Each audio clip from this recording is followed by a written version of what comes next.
When it comes to diplomacy, every detail matters, from the words spoken behind the closed doors to the vehicle that carries the message of a nation.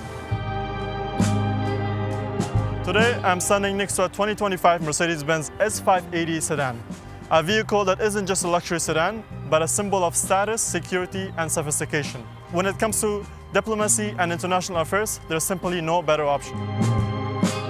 For decades, Mercedes-Benz have been the trusted partner for the world leaders, ambassadors, and consulates around the world. Why? Because it offers what every diplomat needs: discretion, reliability, and undeniable presence.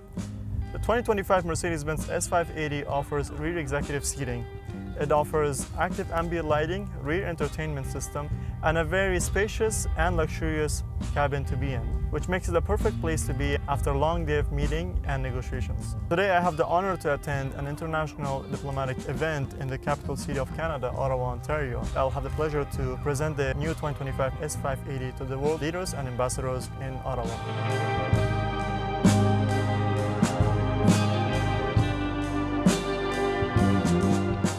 The S580 isn't just a vehicle, it's a statement, and that's why it remains the first choice for international affairs and diplomat worldwide. And if you're looking for a vehicle, Mercedes-Benz E-Class, S-Class, or any other Mercedes-Benz for yourself or for your embassy, please don't hesitate to reach out to us at Star Motors of Ottawa. Thank you very much.